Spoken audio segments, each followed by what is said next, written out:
Durante anos investiguei os evangelhos, percorri a Terra Santa, entrevistei teólogos, arqueólogos, historiadores, busquei a verdade por trás das palavras que nos repetem há séculos, e nesse processo descobri algo que me deixou estarrecido, algo que as instituições religiosas mantiveram convenientemente nas sombras, algo que, quando compartilhado, gera desconforto nos púlpitos e liberdade nos bancos.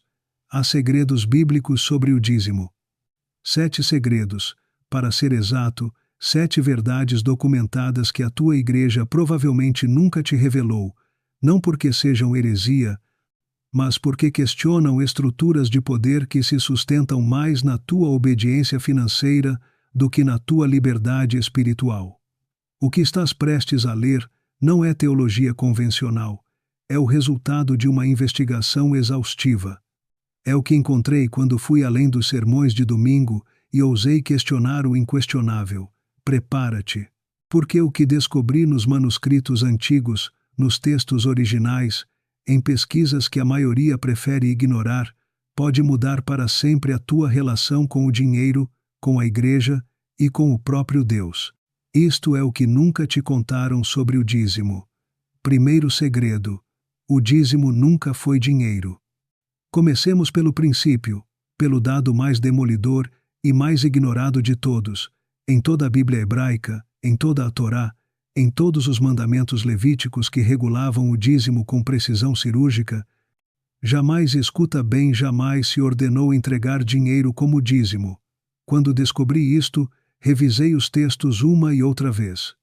Consultei especialistas em hebraico antigo, estudei os manuscritos do Mar Morto, e a conclusão era sempre a mesma. O dízimo bíblico não era monetário. Levítico 27, versículos 30 a 32. Lê tu mesmo. Todo o dízimo da terra, tanto da semente da terra como do fruto das árvores, é do Senhor. E todo o dízimo de vacas ou de ovelhas será consagrado ao Senhor. Vês o que está presente? Sementes, frutos, gado, produtos agrícolas. Vês o que está ausente? Prata, ouro, moedas, dinheiro. E aqui vem o que me fez repensar tudo. Não era porque o dinheiro não existisse. O sistema monetário funcionava perfeitamente em Israel. Abraão comprou a cova de Macpela com 400 siclos de prata. José foi vendido por 20 peças de prata. No templo pagava-se o imposto com moedas específicas. O dinheiro circulava, era valorizado, contado, acumulado. Mas Deus não o pediu como dízimo. Por quê? Durante meses investiguei esta pergunta e a resposta que encontrei é tão simples que chega a ser revolucionária. O dízimo não era um imposto financeiro para sustentar estruturas religiosas. Era um sistema agrícola de redistribuição social desenhado para sustentar 3 grupos específicos de pessoas que não tinham herança de terra em Israel: os levitas, os órfãos, as viúvas.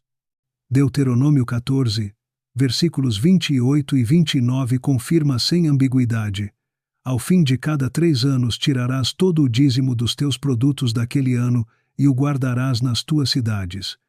Então virá o levita, que não tem parte nem herança contigo, e o estrangeiro, o órfão e a viúva, e comerão e se fartarão. Era comida, era provisão, era justiça social. Não era 10% do teu salário depositado numa conta bancária para construir templos ou pagar hipotecas institucionais. E aqui está o detalhe que raramente se menciona nos púlpitos. Se eras artesão, carpinteiro, pescador, comerciante, se a tua renda provinha do comércio ou do trabalho manual e não da agricultura ou da pecuária, simplesmente não tinhas obrigação de dizimar. O sistema não se aplicava a ti. Quando entrevistei o rabino Goldstein em Jerusalém, ele confirmou: o dízimo era exclusivamente agrícola. Um pescador do mar da Galileia não dizimava sobre as suas capturas.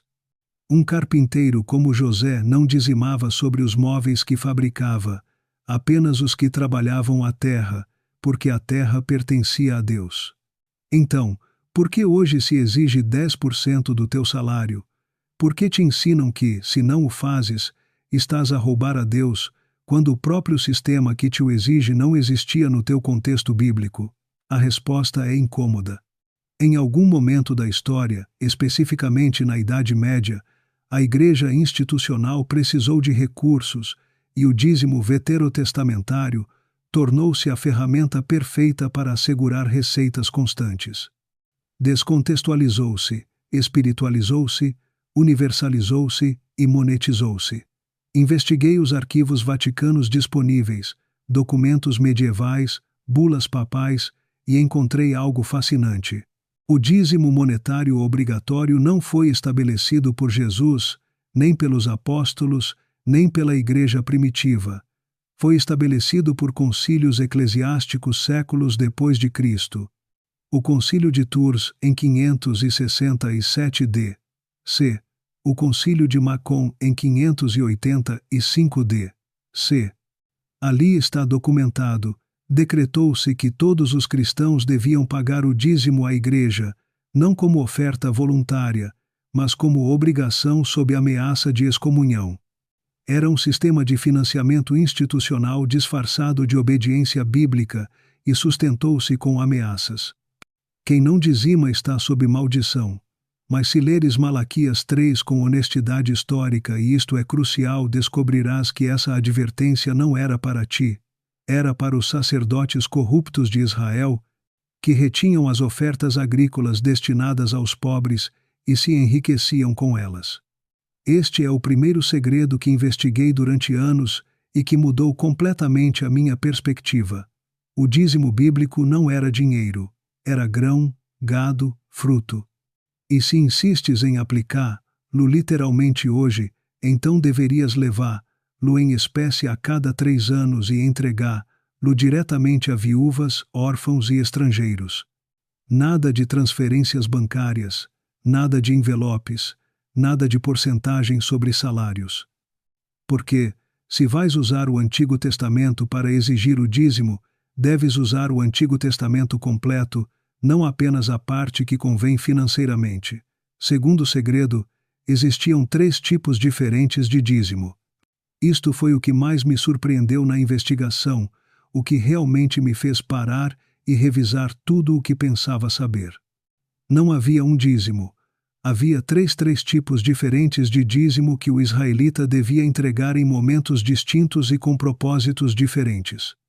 E quando somas os 3, descobres que o povo de Israel não entregava 10% anual, entregava mais de 20%. Permite-me explicar o que encontrei nos textos. O primeiro dízimo era o dízimo levítico. Está registrado em Números 18, versículos 21 a 24. Era 10% de toda a produção agrícola entregue anualmente aos levitas, porque eles não tinham herança de terra. Esse dízimo sustentava a tribo sacerdotal, mas não terminava aí. Os levitas, por sua vez, tomavam 10% do que recebiam e o entregavam aos sacerdotes arônicos. Era o dízimo do dízimo. Números 18, versículos 25 a 28. Havia, portanto, uma cadeia de distribuição desenhada para que ninguém acumulasse mais do que o necessário. O segundo dízimo era o dízimo das festas. Está documentado em Deuteronômio 14, versículos 22 a 27. Todos os anos, o israelita devia separar outros 10% da sua produção, levá-los a Jerusalém durante as 3 grandes festas anuais Páscoa, Pentecostes e Tabernáculos, e consumi-los ali em celebração comunitária. Se vivias longe de Jerusalém, podias vender o teu dízimo, converter-lo em dinheiro, viajar à Cidade Santa, comprar comida e vinho e celebrar. Era um dízimo festivo, um dízimo de celebração e comunidade. Imagina isso, um dízimo que tu mesmo consumias em festa diante de Deus.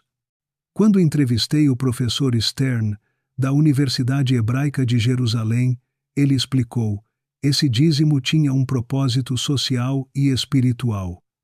Reunia as famílias, fortalecia a identidade nacional, criava momentos de alegria comunitária. Não era para enriquecer o templo, era para enriquecer a vida do povo. E havia o terceiro dízimo, o dízimo dos pobres. Deuteronômio 14, versículos 28 e 29, e Deuteronômio 26, versículos 12 a 15. A cada terceiro ano, em vez do dízimo das festas, o israelita separava 10% da sua produção e o armazenava na sua própria cidade para que os levitas, os estrangeiros, os órfãos e as viúvas comessem. Era pura justiça social. Era o sistema de segurança social de Israel desenhado pelo próprio Deus.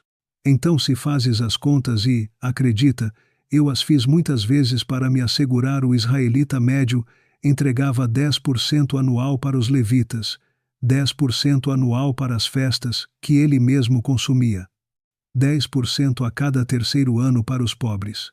Isso significa que, num ciclo de 3 anos, entregava aproximadamente 23% da sua produção. Mas aqui está o detalhe que ninguém menciona. Desses 23%, apenas 10% iam para sustentar os levitas.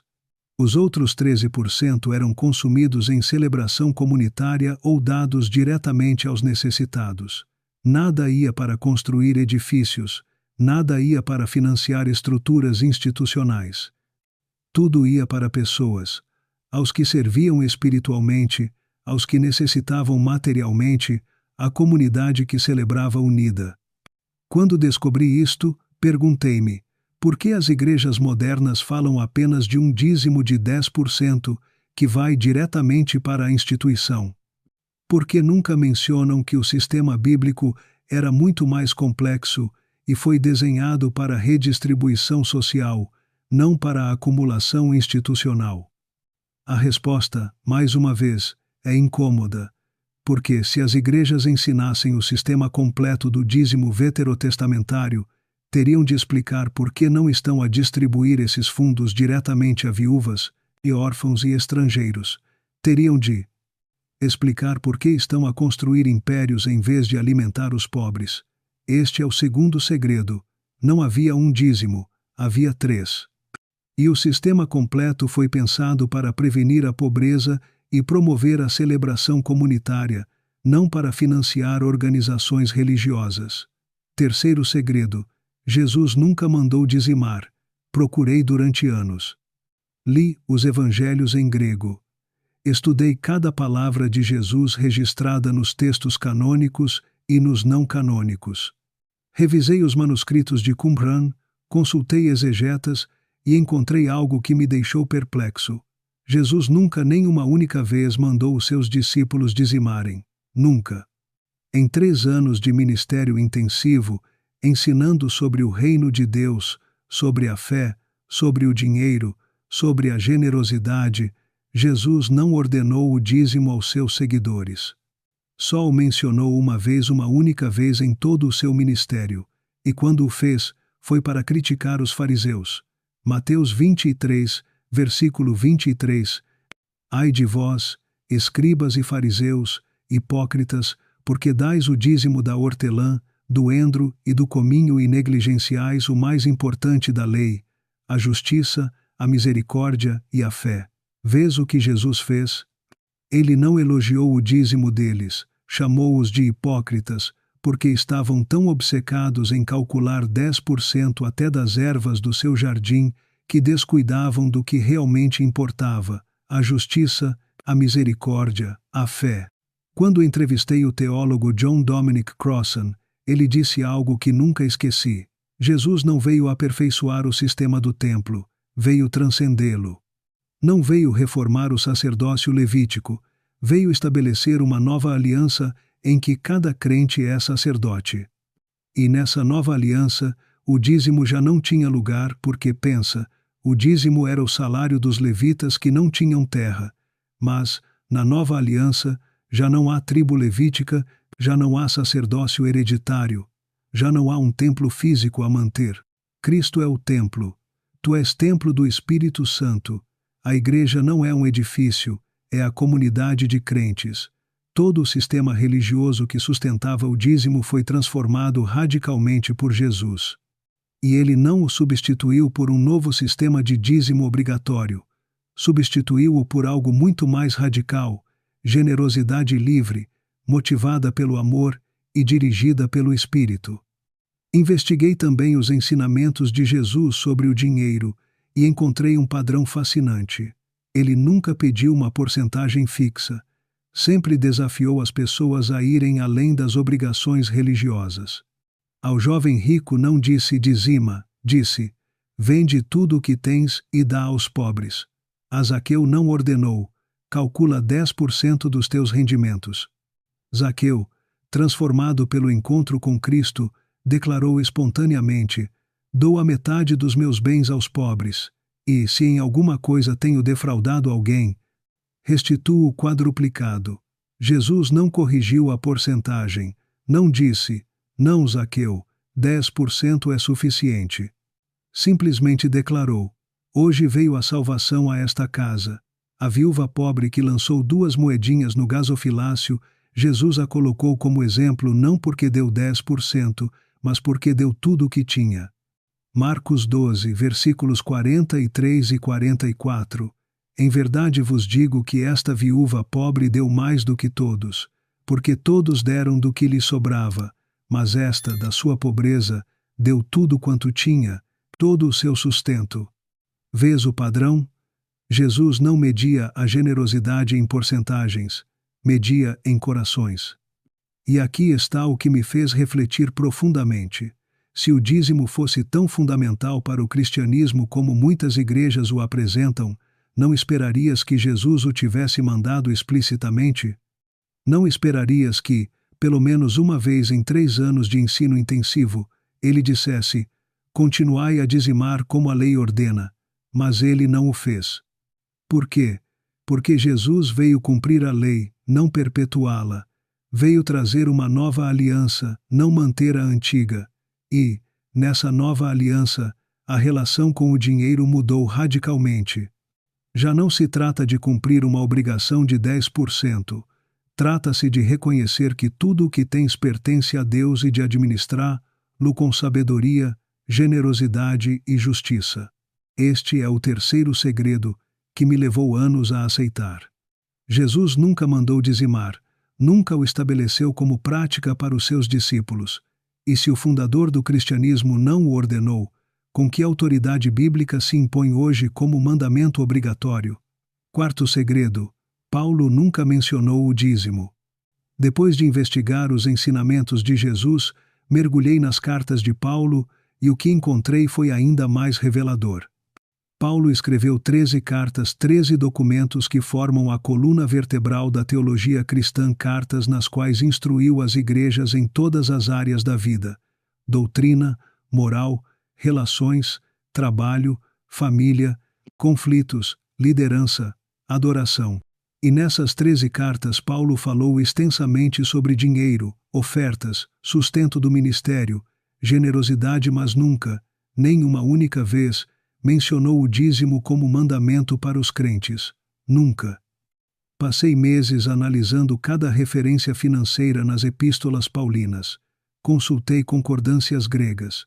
Revisei comentários bíblicos dos últimos 2000 anos, e a conclusão era inequívoca. O apóstolo Paulo, o escritor mais prolífico do Novo Testamento, não ensinou o dízimo, não o dinheiro, mas o amor ao dinheiro. E aqui está o irônico. Quando uma igreja faz do dízimo uma obrigação sob a ameaça de maldição, está promovendo exatamente o que Paulo advertiu. Faz com que as pessoas pensem constantemente em dinheiro, calculem constantemente porcentagens, temam constantemente consequências financeiras. Cultiva o amor ao dinheiro em vez de cultivar a confiança em Deus. Este é o quarto segredo que transformou a minha compreensão. Paulo, o apóstolo que instruiu as igrejas em tudo, nunca mandou dizimar. Ele ensinou generosidade voluntária, proporcional, alegre, mas nunca os 10% obrigatórios. E se Paulo não o ensinou, se Jesus não o mandou, de onde vem a insistência moderna de que o dízimo é obrigatório para o cristão? Quinto segredo: a igreja primitiva não dizimava. Continuei investigando. Precisava saber o que faziam os primeiros cristãos, os que viveram mais perto dos apóstolos, os que foram ensinados diretamente pelos discípulos de Jesus. Dizimavam. Li o livro de Atos. Estudei as cartas dos pais apostólicos Clemente de Roma, Inácio de Antioquia, Policarpo de Esmirna, Adidaqué. Investiguei os escritos dos pais da Igreja do segundo e do terceiro séculos e encontrei algo extraordinário. A Igreja primitiva não praticava o dízimo institucional. Não há um único documento, nem um único registro histórico dos primeiros 3 séculos do cristianismo que mostre cristãos dizimando para a Igreja. O que faziam então? Faziam algo muito mais radical. Atos 2, versículos 44 e 45. Todos os que criam estavam juntos e tinham tudo em comum. Vendiam as suas propriedades e bens e repartiam com todos, segundo a necessidade de cada um. Não dizimavam 10%, partilhavam 100%. Atos 4, versículos 32 a 35. Da multidão dos que criam era um o coração e a alma, e ninguém considerava exclusivamente seu o que possuía. Tudo, porém, lhes era comum. Não havia entre eles necessitado algum. Porque todos os que possuíam terras ou casas, vendendo-as, traziam o preço do que fora vendido e o depositavam aos pés dos apóstolos, e repartia-se a cada um conforme a sua necessidade. Era comunidade radical, generosidade sem limites, um antegozo do reino de Deus, onde não há necessitados porque todos partilham voluntariamente. E tudo era voluntário. Quando Ananias e Safira mentiram sobre o preço da sua propriedade e morreram, Pedro deixou claro em Atos 5, versículo 4, conservando-a, porventura, não seria tua? E vendida, não estava em teu poder? O dinheiro era deles, podiam fazer dele o que quisessem. Não havia obrigação, não havia porcentagem mandatória. O problema não foi terem retido parte do dinheiro, o problema foi terem mentido ao Espírito Santo. Investiguei também os escritos dos pais da Igreja. Justino Mártir, aproximadamente ano 150 d.C., descreveu as reuniões cristãs. Os que têm e querem dão o que lhes parece bem, e o que se recolhe deposita-se com o presidente, que socorre os órfãos e as viúvas os que querem, voluntário, não obrigatório. Tertuliano, por volta do ano 200 d.C., escreveu: cada um contribui com uma soma módica em um dia determinado de cada mês, ou quando quer, e somente se quer e se pode. Ninguém é obrigado.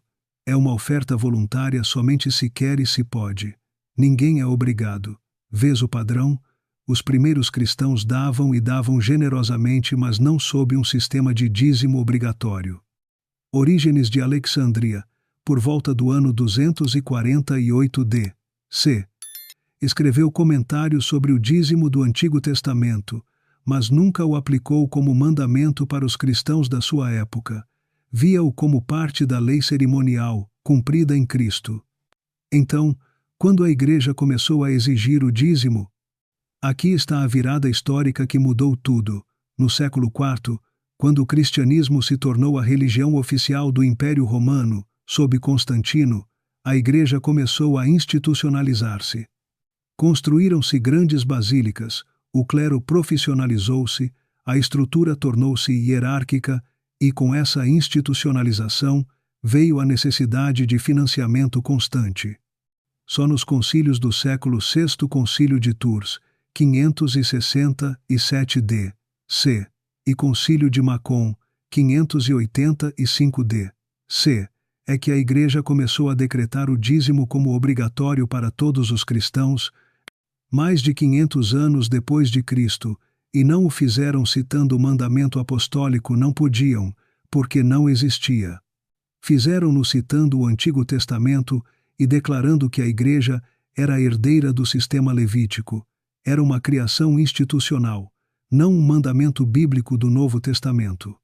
Quando consultei as obras do historiador Philip Schaff, não o entrevistei pessoalmente, pois morreu em 1893, mas estudei exaustivamente os seus escritos e encontrei esta afirmação reveladora. O dízimo não era praticado na Igreja Apostólica, nem mandado por Cristo ou pelos apóstolos. Foi introduzido gradualmente e por coerção eclesiástica. Coerção eclesiástica, não inspiração do Espírito Santo. Durante a Idade Média, o dízimo tornou-se obrigatório sob ameaça de excomunhão. A Igreja medieval tinha poder não só espiritual, mas também político e econômico, e usou esse poder para impor o dízimo. Isso financiou as cruzadas, a construção de catedrais, a manutenção da hierarquia eclesiástica, mas não refletia a prática da Igreja primitiva nem o ensino do Novo Testamento. Os reformadores protestantes do século XVI questionaram muitas práticas católicas, mas, curiosamente, a maioria manteve o ensino do dízimo. Por quê? Porque suas igrejas também precisavam de financiamento. Martinho Lutero ensinou que o dízimo do Antigo Testamento não era obrigatório para os cristãos, mas encorajou a dar generosamente. João Calvino também viu o dízimo como parte da lei cerimonial, cumprida em Cristo, embora reconhecesse que os 10% podiam servir como guia prático para a generosidade. Mas, gradualmente, especialmente nas Américas, durante os séculos XIX e XX, o dízimo voltou a ser ensinado como mandamento obrigatório, especialmente em igrejas evangélicas e pentecostais. Este é o quinto segredo que me levou anos para documentar. A igreja primitiva não dizimava. Os primeiros cristãos davam e davam radicalmente, mas não sob um sistema de porcentagem obrigatória. O dízimo institucional obrigatório foi uma criação medieval, não apostólica. Sexto segredo: a maldição de Malaquias não é para ti. Malaquias 3, versículos 8 a 10.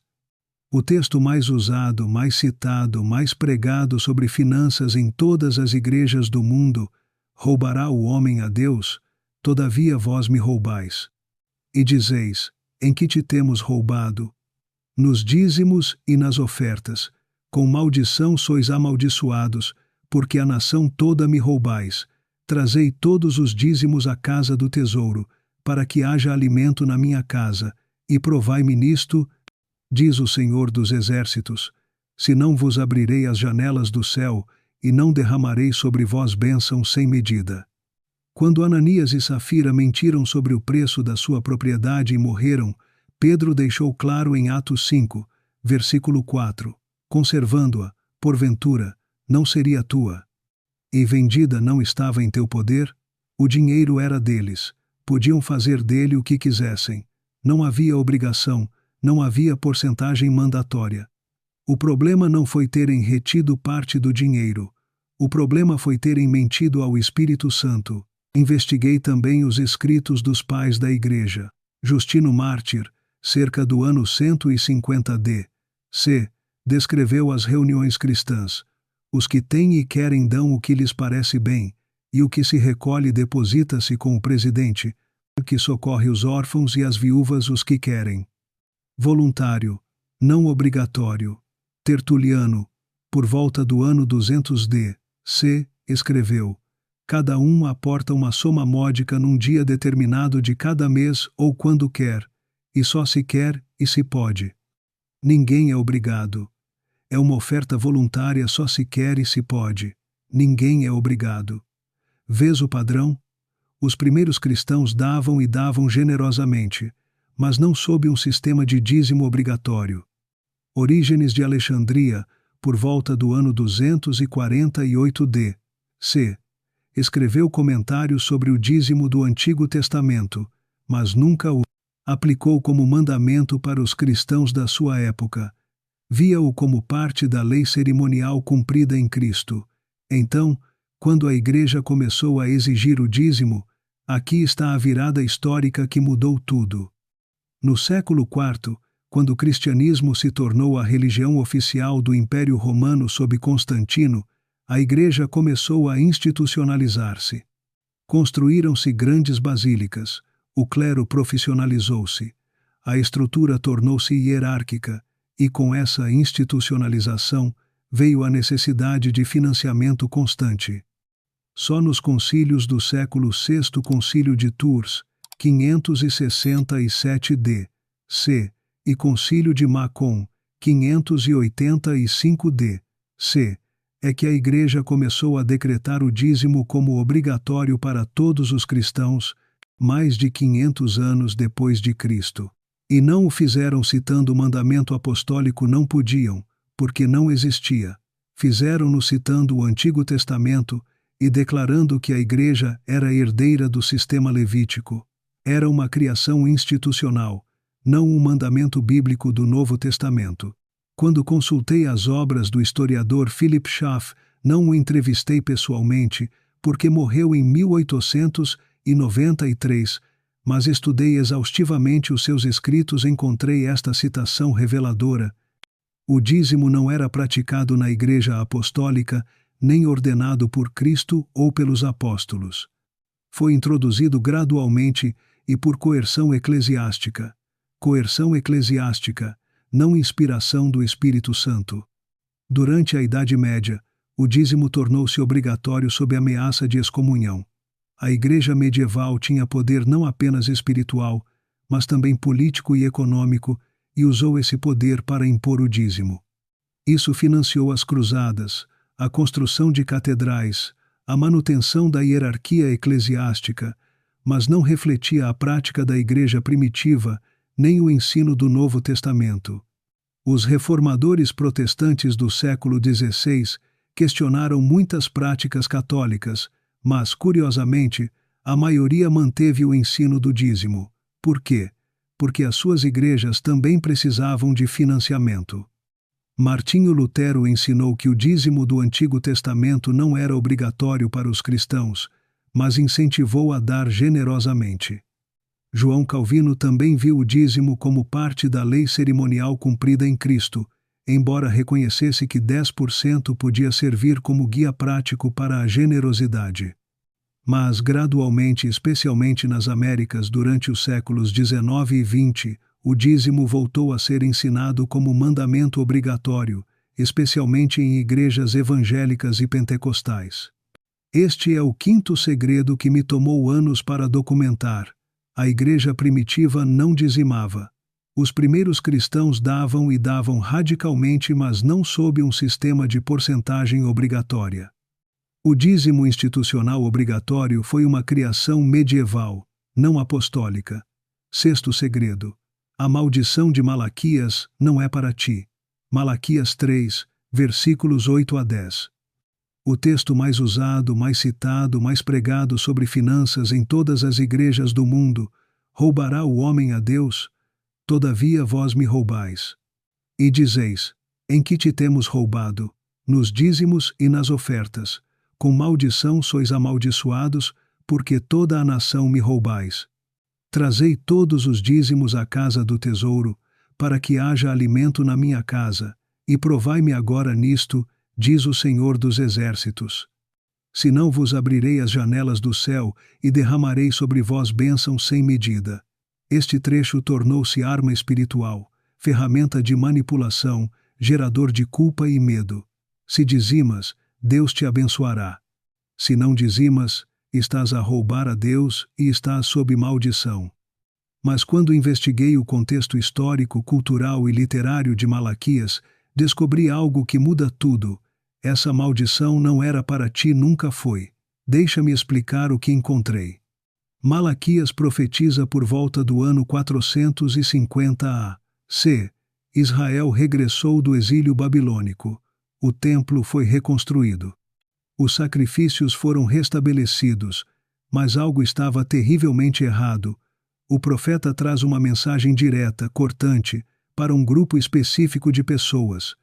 Malaquias 1, versículo 6. O filho honra o pai e o servo, ao seu senhor. Se eu sou pai, onde está a minha honra? E se eu sou senhor, onde está o meu temor? Diz o Senhor dos Exércitos a vós, ó sacerdotes, que desprezais o meu nome. Vês? A repreensão não é ao povo em geral, é aos sacerdotes, aos líderes religiosos, aqueles que deveriam representar Deus diante do povo e o povo diante de Deus. Prossegue Malaquias 1, versículos 7 e 8. Ofereceis sobre o meu altar pão impuro e dizeis, em que te havemos profanado, em que pensais que a mesa do Senhor é desprezível. E quando ofereceis o animal cego para o sacrifício, não é mal? E quando ofereceis o coxo ou o enfermo, não é mal? Os sacerdotes estavam aceitando animais defeituosos para os sacrifícios, animais cegos, coxos, doentes, violando diretamente a lei de Deus, que requeria o melhor, o perfeito. Por quê? Porque estavam a ficar com os melhores animais para si, corrompiam o sistema, enriqueciam-se enquanto o povo sofria. E então chegamos a Malaquias 3, quando Deus diz: roubará o homem a Deus? Ele não está a falar genericamente a todo crente de todos os tempos. Está a falar especificamente àqueles sacerdotes corruptos do século FIA-C, que retinham os dízimos destinados aos levitas, às viúvas, aos órfãos, dízimos que deviam ser distribuídos como comida, como provisão, como justiça. Malaquias 3, versículo 10, confirma: trazei todos os dízimos à casa do tesouro, para que haja alimento na minha casa. Alimento, não dinheiro, não fundos para construção, alimento, porque o dízimo fazia parte do sistema de bem-estar social de Israel. Os sacerdotes o estavam a roubar, e por isso a maldição caía sobre eles. Mas tu não és um sacerdote levítico do século VA-C, não estás a reter grão do celeiro, não estás a roubar ovelhas destinadas aos pobres, não estás sob essa maldição, nunca estiveste. E aqui está a verdade libertadora que precisas ouvir. Em Cristo, toda a maldição da lei foi cravada na cruz. Gálatas 3, versículo 13. Cristo nos resgatou da maldição da lei, fazendo-se maldição por nós, porque está escrito: maldito todo aquele que for pendurado no madeiro. Toda a maldição da antiga aliança, incluída a de Malaquias 3, foi levada por Jesus. Ele bebeu o cálice completo, pagou o preço total. E agora tu estás sob uma aliança diferente, uma aliança de graça, em que não dás por medo da maldição, mas por amor ao necessitado. 2 Coríntios 9, versículo 7. Cada um contribua segundo propôs no coração, não com tristeza ou por necessidade, porque Deus ama a quem dá com alegria. Vês a diferença? Na antiga aliança havia maldição por não dar. Na nova aliança há liberdade para dar com alegria. Quando entrevistei o teólogo Michael Heiser, ele disse algo profundo. Malaquias está dentro do contexto da antiga aliança, dirigido a uma audiência específica em uma situação específica. Aplicá-lo diretamente aos cristãos, ignorando a mudança de aliança, é hermeneuticamente irresponsável. Hermeneuticamente irresponsável. Ou seja, é má interpretação bíblica. Mas essa má interpretação encheu os cofres de muitas igrejas e esvaziou de paz o coração de muitos crentes. Conheci pessoas que saltavam refeições para poder dizimar porque lhes disseram que estavam sob maldição se não o fizessem. Conheci famílias que se endividaram porque priorizaram o dízimo sobre as suas necessidades básicas, e tudo baseado numa ameaça que não era para elas. Este é o sexto segredo. A maldição de Malaquias era para sacerdotes corruptos da antiga aliança que roubavam os pobres. Cristo te resgatou de toda a maldição. Já não dás para evitar juízo, dás para estender graça. Sétimo segredo. Mudou o sacerdócio, mudou a lei do dízimo. Este é o segredo mais devastador para qualquer doutrina que tente impor o dízimo veterotestamentário ao crente da nova aliança. Encontrei em Hebreus 7, versículo 12. Pois, mudando-se o sacerdócio, necessariamente se faz também mudança de lei. Lê isso outra vez, devagar. Quando o sacerdócio muda, a lei relacionada a esse sacerdócio também muda. E o sacerdócio mudou radicalmente de Arão para Cristo, de Levi para Melquisedeque, de sacerdotes humanos para um sumo sacerdote divino. O dízimo estava intrinsecamente ligado ao sacerdócio levítico. Era o seu salário, o seu sustento, a sua herança.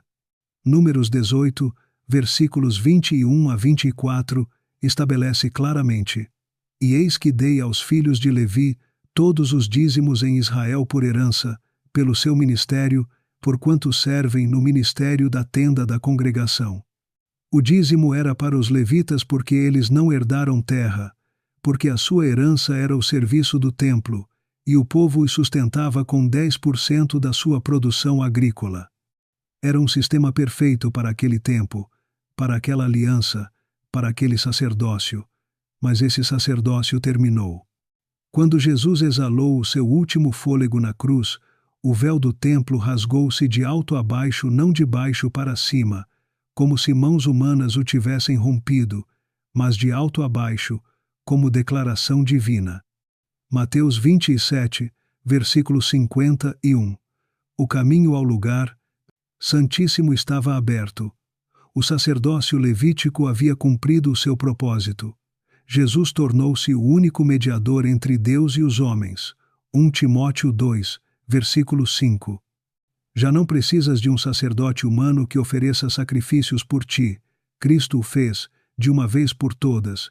Hebreus 7, versículo 27. Já não há templo físico a manter. Tu és templo do Espírito Santo. 1 Coríntios 6, versículo 19. Já não há tribo levítica. Todos os crentes são sacerdócio real. 1 Pedro 2, versículo 9.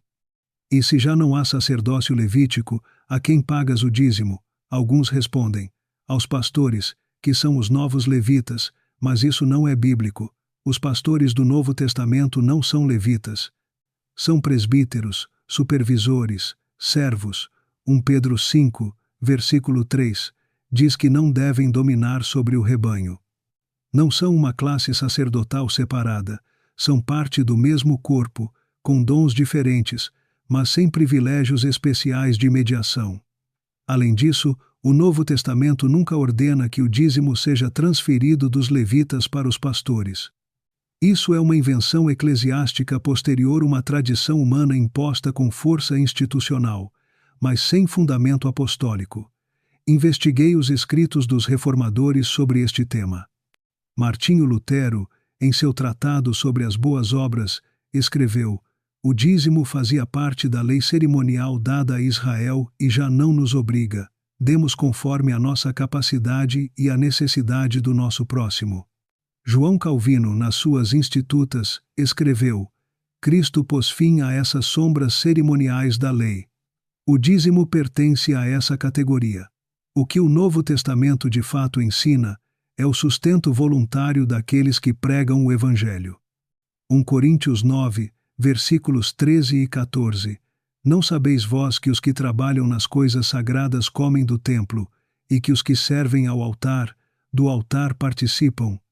Assim também ordenou o Senhor aos que anunciam o Evangelho que vivam do Evangelho.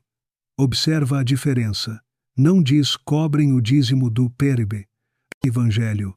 Diz, vivam do Evangelho, ou seja, que aqueles que dedicam a vida inteira ao ministério da palavra sejam sustentados pela comunidade, mas não mediante porcentagem obrigatória, e sim por ofertas voluntárias, dadas com alegria e generosidade. O próprio Paulo trabalhava com as suas mãos como fabricante de tendas, para não ser pesado às igrejas. Atos 18, versículo 3. Embora tivesse direito a receber sustento, frequentemente renunciava a esse direito. Não exigia, servia, e quando recebia fazia-o com gratidão, não com demanda. Este é o sétimo segredo, o que mais tempo me levou a processar, porque implicava questionar estruturas que pareciam inamovíveis. Quando Cristo mudou o sacerdócio, mudou também a lei do dízimo.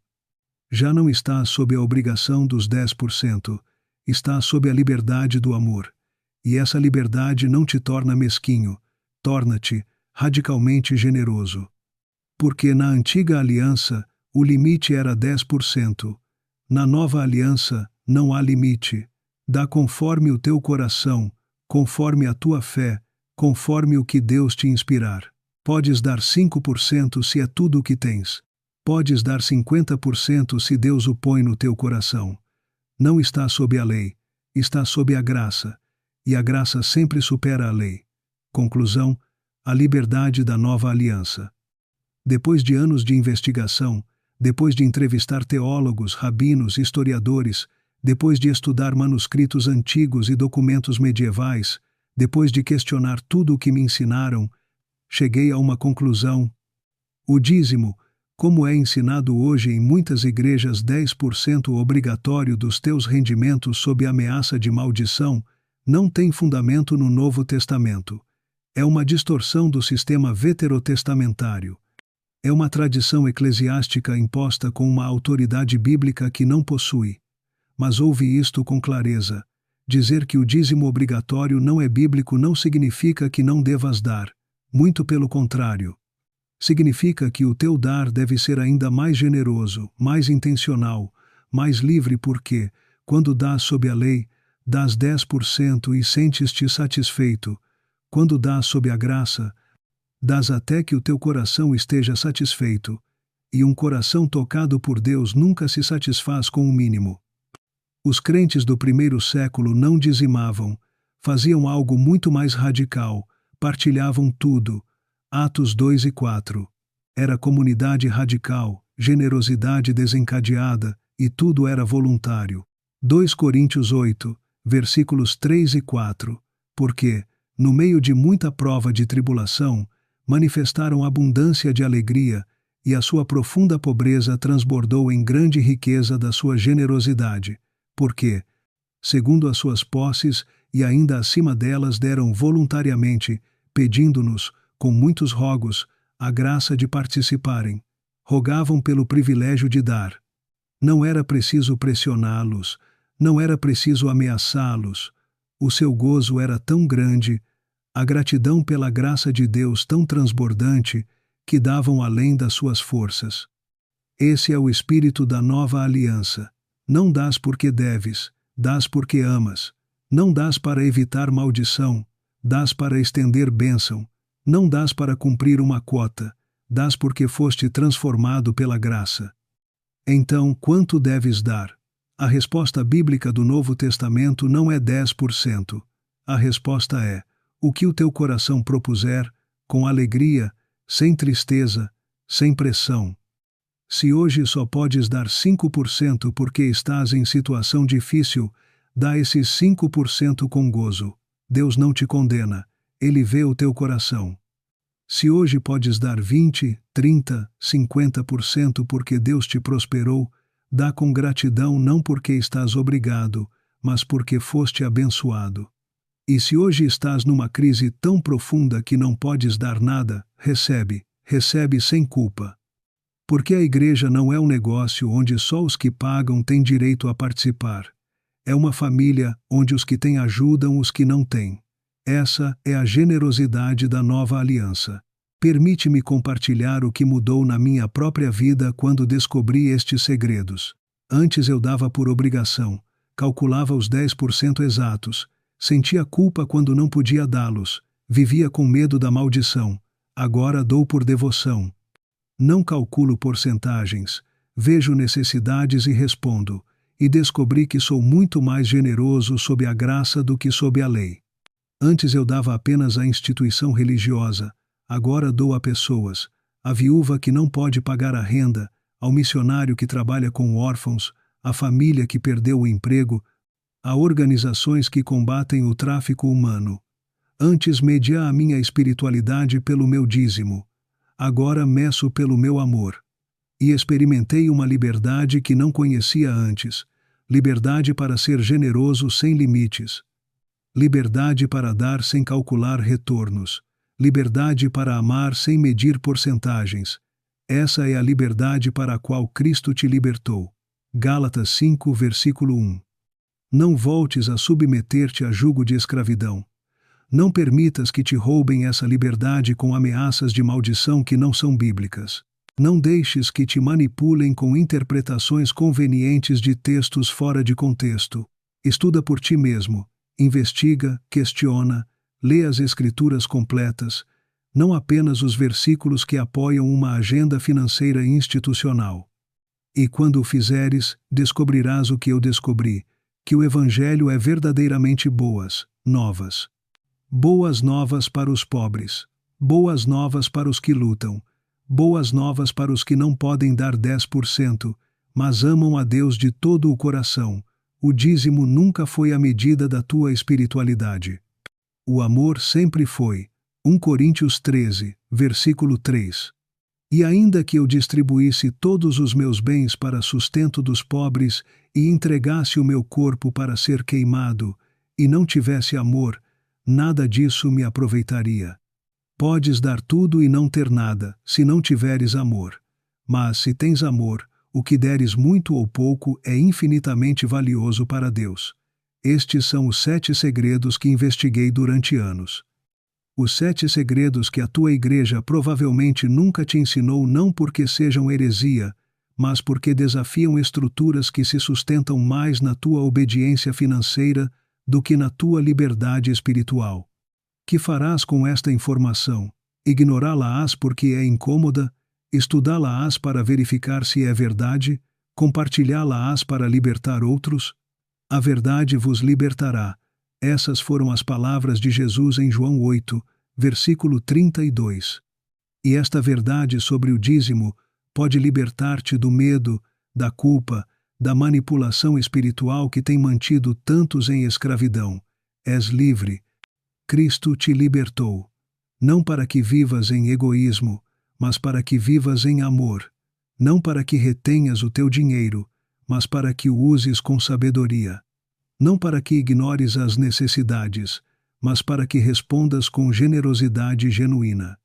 És livre da porcentagem obrigatória, livre da ameaça de maldição, livre da manipulação espiritual, livre para dar como o teu coração propõe, sem tristeza, sem pressão, com alegria. Porque Deus ama o que dá com alegria, não o que dá obrigado, não o que dá com medo, o que dá com alegria. E quando dás com alegria, refletes o próprio coração de Deus, que deu o seu Filho não por obrigação, mas por amor. João 3, versículo 16. Porque Deus amou o mundo de tal maneira que deu o seu Filho unigênito, para que todo aquele que nele crê não pereça, mas tenha a vida eterna. Deus deu, não porque devia, mas porque amava. E agora tu fazes o mesmo. Essa é a oferta que Deus realmente quer. Um coração que ama tanto que não consegue deixar de dar. Que a graça do nosso Senhor Jesus Cristo, o amor de Deus Pai e a comunhão do Espírito Santo estejam contigo, porque onde está o Espírito do Senhor, aí há liberdade.